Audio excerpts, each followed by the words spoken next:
সাবা নামে এমন একটি কওম ছিল যাদের কাছে ক্ষুধা শুধুমাত্র একটি শব্দ ছিল, যাদের শহরে আল্লাহ এত দুনিয়াবি নিয়ামত দিয়েছেন যেখানে অভাব বলতে কিছুই ছিল না।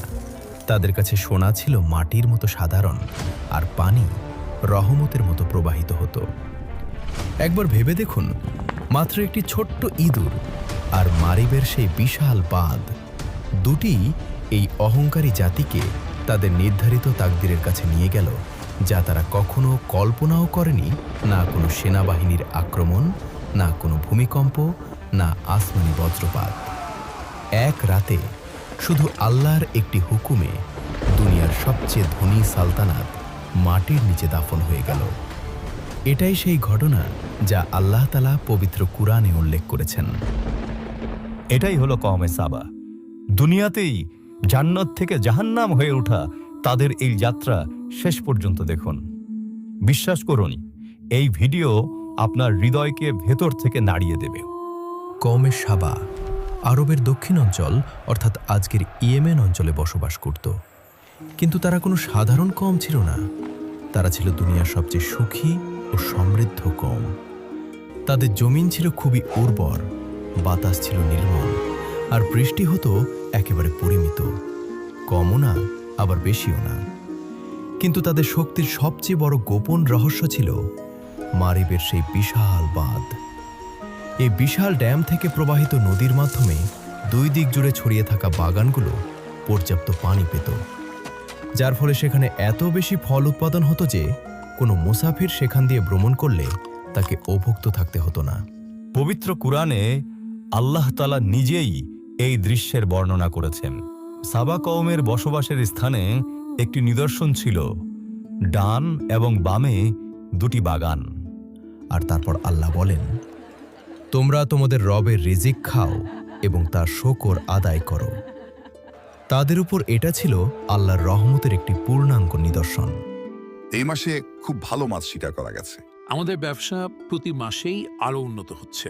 শহর ছিল পরিচ্ছন্ন, নিয়ম শৃঙ্খলা ছিল সুসংগঠিত, মানুষ ছিল নিরাপদে। কুরআন এই শহর সম্পর্কে বলেছে, এটি উত্তম শহর এবং তোমাদের রব ক্ষমাশীল। এটাই ছিল জমিনের উপর এক টুকরো জান্নাত। এই কওমেরই সবচেয়ে প্রসিদ্ধ একজন শাসক ছিলেন, তার নাম রানী বিলকিস। তাফসির ইবনে কাসির অনুযায়ী বিলকিস ছিলেন একজন বুদ্ধিমতী, প্রজ্ঞাবান ও শক্তিশালী রানী।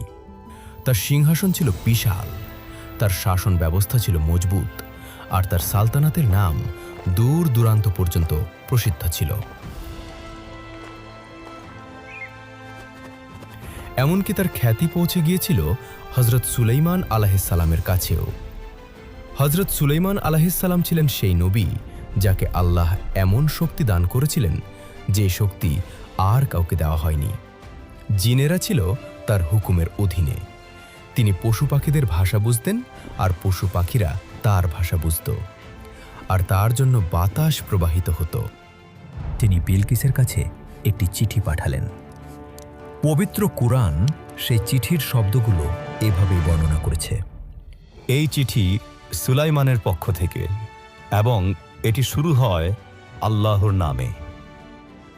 আর তাতে আল্লাহর সামনে সিজদায় ঝুঁকে পড়ার আহ্বান জানানো হয়েছিল।